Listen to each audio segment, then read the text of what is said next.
Okay, everybody, it's Big Daddy, and we're here with another Big Daddy and Friends. And, you know, the one thing that I always promise and commit to is bringing people on the show that, one, have been in the sand, have been there, have done it, understand it. I hate when you have people that have never been involved in something give answers and answer questions to something that they've never experienced or done. So what do I go out and do? I go out and get NFL executives like our next guest, Rick Mueller. Welcome to Big Daddy and Friends. Good to be here, Big Daddy. Good to see you. Good to see you. So let me tell you, we're going to get into a couple of things and something that I didn't even know, and I had to obviously learn and study about you was that you happen to be a part of this Coastal Carolina building. I mean, that had to be incredible feeling for you guys this year. Yeah, it was. It was a team that was built. You know, this was my first time dealing in the NCAA and having most of my background in pro sports, but I went to Coastal Carolina in 2017 with Joe Moglia, who's an interesting story at some point in time too, but guy that made his name in the financial world at TD Ameritrade and then decided at an older age that he wanted to get back into football. And so I went there with him. I had a relationship with him from the UFL. But Coastal Carolina is a unique place. Conway, South Carolina, just north of Myrtle Beach. But the program there, they've done a really good job of building that program up and doing all the right things. And Jamie Chadwell, the head coach there, did a really good job in putting that team together. And they've really done a nice job. It's really a hidden gem right now, I think, in college football. Well, you know, I happen to be one of those folks like the rest of America that happen to be watching that BYU game. And you know, I'm on the edge of my chair because I'm saying to myself, look, I don't know anyone at BYU and you know, I have no ties there or anything, but I'm like, come on, boys, pull this one out. And I think that was like really your nose guard, the guy, and actually your center. Your center was what, 5'11", like 300 something pounds, and he was blocking guys twice his size. Sam Thompson's probably closer to 5'9", 290, but the center. But yeah, that, you know, the system that they run is unique enough to where we can get away with a little bit shorter, but a little bit more athletic offensive lineman in that scheme, and it's really helped us get those kind of players. Sam is a kid that worked his way into a scholarship. Obviously, wasn't a scholarship player when he first got there, but really, you know, did a nice job and really filled in well.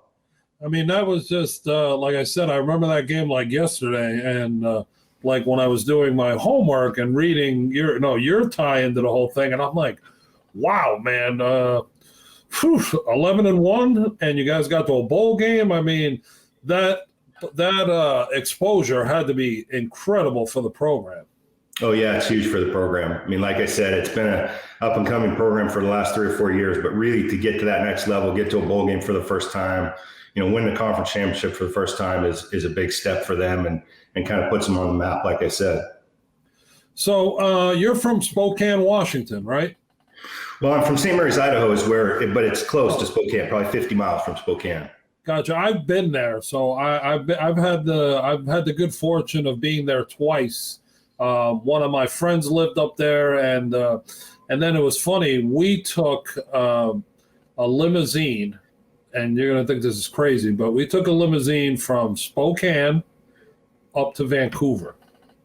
And what we were doing was we were bringing the Stanley Cup to Vancouver. Oh, wow. You know, it was a long ride, great trip. And, you know, my other business is I'm in the insurance business. So I work with a lot of pro athletes and whatnot. And I have a lot of hockey guys. So I traveled. I was actually up there for about almost 8 or 9 days because most of the guys a lot of the hockey players live up in that Northwest area. So the Cup was making 3 stops, and I happened to be with the Cup. It was something that I have to, when I write a book, it'll be a chapter in that book. You know, I can only imagine those are pretty unique and special stops along the way there. Yeah, yeah, it's and to see that thing the way it's it's a gold gem, if you want to say, and everyone handles it gently, and everybody wants to touch it, look at it, feel, drink out of it, and everything else. But anyway, so tell us a little bit about how you got started in the football. Well, I tell you what, Big Daddy, I played it all, since I could walk, but really. When I was in high school, I have an older brother, Randy, who you're probably familiar with. It's 7 years older than I am. And he started with the Seattle Seahawks as a ball boy when he was in high school, worked his way up and through college. And once he got out of college, they hired him in the pro scouting department. So when I got to high school, I did the same thing. I worked at the Seahawks training camp every summer. I went to college at University of Puget Sound, which is a small NAIA school just outside of Seattle. So in the summers, I would stay and take summer school, and I would work in the maintenance shack, mowing the grass, going to the airport, picking people up, whatever. And then when training camp started, I did training camp assistant stuff with them. And I was able to do that and work with the Seahawks even in preparation for the draft, even when I was in college, because I was so close. And that really got me into it, really got me started. And, obviously I played football in college, and then I went on to be a graduate assistant at Washington State and coached there for 2 years. Before really, but I've been in football my whole life. So yeah, well, you went from the playing field to the executive field. You transitioned from sweats to a collared shirt. Yeah, I knew pretty early on that I wasn't going to be playing much more. Not much market out there for a 5'11", 185-pound option quarterback. I hear you. And it's kind of funny. That's the way everyone asks me how I got started. And I had guys that when I was in 9th, 10th grade, used to work at the Jets, and they were equipment managers and all that. And I, packed socks, I picked up jocks, I carried helmets, and all those things. And all in all that time period, I was always like kind of taking mental notes. And that's what actually got me into college too, because I kept saying, when you go to a school, I went to a small school, but it was very, very prominent in football. And every Division I school pretty much on the East Coast would go through there. And we had guys that, went on. And I used to say to myself, man, I wish that was me. I would love for that coach to be coming and asking, hey, where's Rich Salgado? I want to talk to him, blah, blah, blah. And then being around the NFL guys was like really what put the juices in my system, saying, okay, I would love to do this. I don't know what level I can get to, but I'm really going to give it my best shot. And, I ended up going to football camps, and then I went to postgraduate to get my grades up so that I could put myself in a position to go and, get a scholarship and whatnot and play at the next level. But it's those things. I always tell people there's always a sign. There's always a positive sign that kind of, for me, I always say it wakes you up and gets your ass out of the closet, because you're sitting in there, you're trying to figure out, hey, am I I used to say, am I the class clown, or what am I? What am I doing here? Because I don't know if I could be successful if I'm going the way I'm going. So let me go and find some way, somehow, or somebody to help me. And those were the things that really kind of helped me, progress and get me where I needed to get to, So anyway, so you were part of this new UFL, right? I was, yes. Doing that, and I knew some, obviously I'm very good friends with Daryl Johnson, and. Oh, yeah. And we were talking about how at first when he said to me, he goes, I want to be a GM. And I was like, really? I go, well, you got the job, you got the greatest job in the world. You get to see football, once a week or twice, depending on what your schedule is. He's like, yeah, but he goes, you know what? This is where I'm really, I want to look at this. So, and then, and then I knew it was serious because he started sitting down with GMs like in the off season, going to visit with them and, get their points of view and get into knowing scouting and all these things. And then one day, boom, hey, I'm going to be a GM. Yeah. You're not kidding, man. No, that was the UFL was a unique experience, but I tell you what, we these other leagues, these other, say developmental type of leagues are so difficult to sustain. But we went into it. The first year of the league, we had 4 teams. Dennis Green was the coach. Jim Haslett was a coach. Let's see who else was coaching in that league. Oh, Ted Cottrell was a coach. And then my role was to be the GM of all 4 teams. Big Daddy, if you can imagine that. So, I saw that. You were I always joke it's a difficult job because I could never get above 500. I won every game and lost every game in the same day. But we did everything from that level at the league level. And so, I was just a sounding board for those guys and helped them in terms of putting their teams together. And then after the first year, that's when we kind of gave the authority back to the teams, and I went to Omaha and ran the Omaha team, and that's where I met Joe Mowgli, who I spoke about earlier.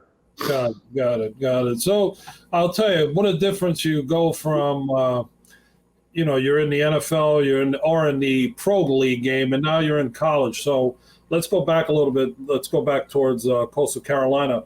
What are you actually doing there in regards to being player executive or as I wrote, executive director? Let the fans in on that.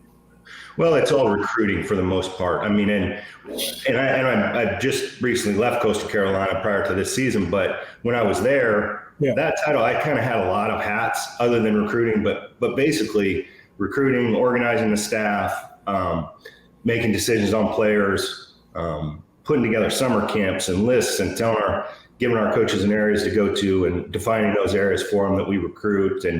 But I also had a hand in the academic piece of it too, and the other side of the school in terms of eligibility and compliance and that type of stuff too. So you got to wear a lot of different hats. People always ask, how is the college game that much different from the pro game in terms of personnel? And the difference is not necessarily, you're still watching football, you're still evaluating players, which is not much different. In terms of organizing the staff, it's very similar to a college staff where in the pros you have a certain area and you're responsible for the players in that area, prospects in that area. We do the same thing with the coaching staff. We divide it up into areas and they're responsible for the prospects in that area. But there's a little bit bigger piece in the college end on recruiting and on actually face-to-face and speaking to parents and getting kids on campus. And, we'll have a home game and we'll have 300 or 400 prospects there for one game, just to see the campus. And we try to get as many eyes on our campus as possible because it is a unique place. It's right by the beach. It's, we got the teal turf and that type of stuff. So I would say there's a lot more hands-on in terms of getting to know these kids and their parents and that type of stuff than in the NFL where it's more business and you're basically drafting the player. You get background and you get to know the kid, but you don't get to know as much about him as kind of we do with these high school kids. Yeah, my brother, my youngest brother Jimmy, he's an assistant coach with the Bills, and he was at Princeton for quite a bit, and that's the one thing that we always joke around about. I go, boy, I know you don't miss those recruiting trips and those recruiting weekends and all that fun stuff, and for them, and this, what I'm about to say, well enough. There, you have to go and get the kid that can get in, not even the talent level. The guy could be Herschel Walker or Bill Fralick or whatever, but if he can't get in, it doesn't do them any good. So their recruiting was always, my brother's one day he's in San Diego, another day he's in Georgia, he's in Texas. And it's like, each coach has to, recruit and scan pretty much nationally compared to even the D1 schools where, they have their territories and whatnot, and they're going to kind of try to stick in those areas. But with Princeton, man, they were like everywhere. I mean, I used to say they would go on a Friday and then get back in time for the game on Saturday, no less. Mm-hmm. So I totally get that part, what you went through there. So, but now let me ask you this: what are you looking to get into now? What are you doing now, or what's your what are you thinking? I've got a couple of business opportunities that I'm looking into right now, trying to develop, put together. Obviously, the draft coming up, so we'll see what happens in terms of the NFL and any kind of movement there. But I wouldn't totally rule that out. It always is something that I like to do and interested in doing. And I came back here. Our home is in Jacksonville, Ponte Vedra Beach, Florida right now. And you know, my daughter's a junior in high school. When I was at Coastal, my family was here because this is where our kids went to high school and grew up. And so I kind of commuted back and forth for 3.5 years. And that just got to a point where it was a little bit too much. And I wanted to be here. My daughter plays softball. I wanted to be able to see her play and do those kind of things. So, you know, that's why we're here. And this is a great place to live. This is where we want to retire at some point in time. So we enjoy that piece of it too. But yeah, I'm looking into some things. Hopefully something will develop here. Talk to a lot of people. Yeah, as you know, it's a relationship driven business and, you know, talking to those people and we always come up with new ideas and different things. And so I'm confident that something is going to be coming down the road that's going to be kind of fun and pretty special. Well, you know, I was very close with the last staff that was in Jacksonville. You know, David Caldwell, Doug Marone. I mean, I even knew Coach Coughlin from my days at the Giants with him. So, you know, it's sad to see, but unfortunately, you know how that happens. It's not every job lasts forever, especially in pro sports. You know, there's two guys that survive everything. That's Bill Belichick and Tom Brady. I think those are the only two that do not seem to be untouchable. You know, they just don't go anywhere. But deservedly so. Yeah, exactly. But it's you know, look, you have such a great background, and you know, you've been there, done it. I mean, you've been a lot of places where I know you. I know a lot of those people, so it's it's a small world, and everyone knows everybody. I mean, for me, it's funny because anywhere I go, if you gave somebody $100 to tell you you know, hey, what's that guy's name? No one says Rich Salgado. Even Roger Goodell says, "Oh, that's a big guy." You know, and I'm like, here I am meeting somebody that I don't even know, and I'm like, I can put my hand out. Rich Salgado, come on, Big Daddy. That's what is that? I'm like, well, that's the name my mother gave me. You know, I'm like, I'll tell you a funny story. My brother goes on an interview for a job. And he's with the head coach, and when he calls me at midnight, so I'm like, wow, why is he calling me this late? So he goes on the interview, and he sits down with the head coach, and the first thing the head coach says to him, so tell me about your brother Big Daddy, you know. And my brother's like kind of like dumbfounded because he's nervous, he's meeting somebody for the first time, and he's trying to get a job, and the first thing the guy comes out with is, tell me about your brother, Big Daddy. And my brother just said, like, he almost fell out of the chair. He didn't know how to answer, you know, but then he said, whatever, and that was it. And to hear that, it's, you know, it's funny. Everybody thinks you're this or they know you as this. It's one or the other. And, you know, everything's perception, perception, and also, obviously, relationships. Relationships is what drives pretty much everything, you know, because you got to know the person, and you got to know what they bring to the table, and what other people think about them, you know. So and obviously we were introduced through Matt Kalut, and I know Matt a long time and been dealing with him obviously from his NFLPA days and whatnot and all that, and his agent stuff.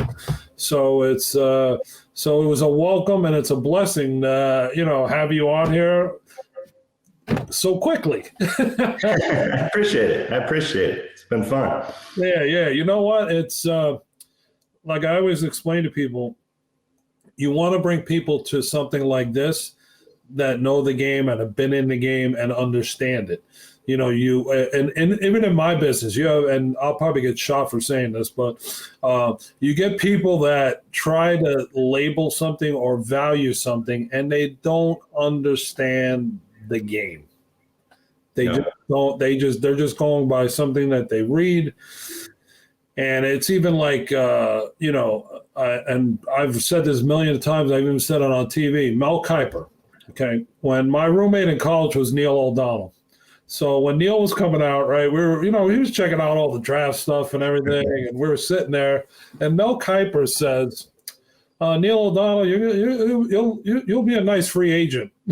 And I'll never forget Neil's face. He just went blank. So when Neil got drafted in the 3rd round by the Steelers, I actually thought we were going to drive from College Park, Maryland to Baltimore to find Mel Kiper. I was just going to say. But obviously we didn't. But it was kind of funny. But those are kind of the examples that I always mention to people. You know what? Unless you've really been in it, if your feet have been in the sand, don't be one to answer something. Because if I don't know something, I won't answer it. Yeah. So anyway, here's the fun part, Rick. This is where I now hand the mic over to you. And you get to ask me a question, maybe something that you don't know about me. The only thing that I always tell all the guests, because it's played out and worn out and the producers go crazy, you can't ask me how I got the nickname Big Daddy, because I think the first 20 shows everybody's asked. And they're like, dude, you're killing us with that. I'm like, all right. I'll alert the guest. If you don't say that, everyone would probably ask you. Yeah. Well, I had to put a stop to it after a while. It was like I said, 20 people went. They were like, all right, dude, it's are you getting paid for this or what are you doing? So I had to cut that question out.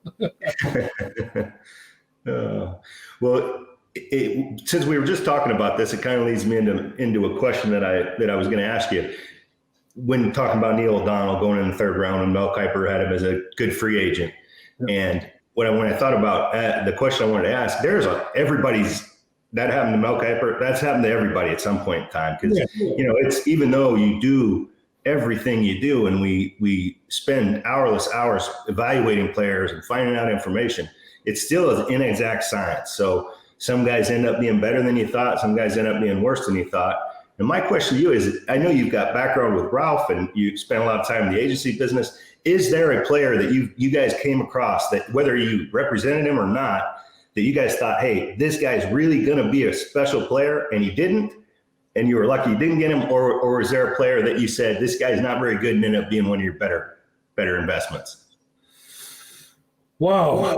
That's really a thinking cap question. I think there's a lot of here's a better example. I'll use this. I don't know why we're getting an echo here, but on my insurance side of the platform, there was one player that and I'll say who it was. It was Roddy White. Okay. I'm fighting with an actuary to get him insurance. I'm like, I called 3 GMs and I asked for their, opinion, and every one of them has him rated high. The insurance people are like, no, we can't. He's not insurable. I'm like, what do you mean he's not insurable? He's not at the, he wasn't reaching their criteria as far as insurance. So I'm like, that's impossible. So without naming the GM, I get the GM on the phone. And I'm like, if you don't listen to this guy, then you should just leave the business. Because I'm not giving you God himself with the Bible, but I'm giving you one of his disciples, so to speak. This is what you should, and great. Okay, we got it covered.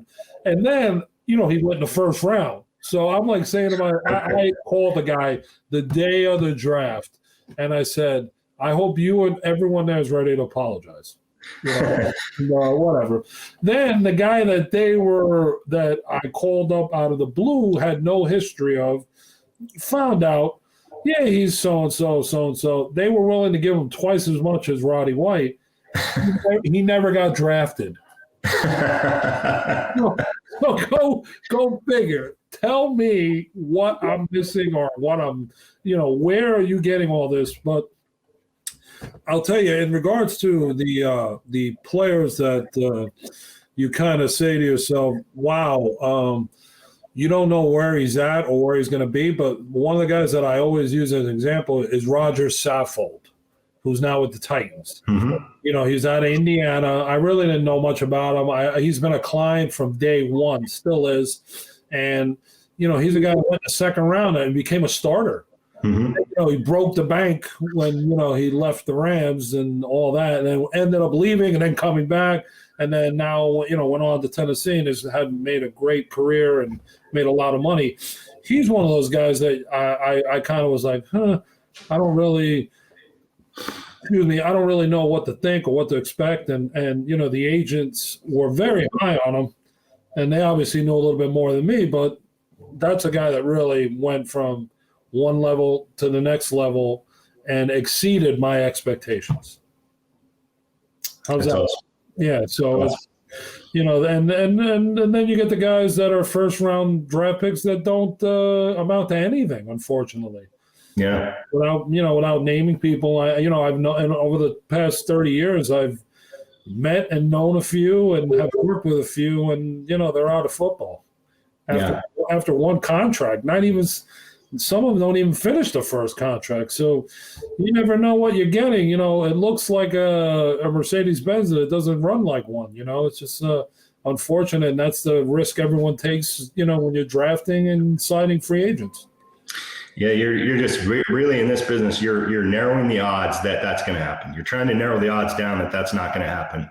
And when it's people and human nature you're dealing with, sometimes it happens. But you're really trying to narrow it down to the group of guys that won't happen to, and hopefully you do the right things and do your homework, and it turns out.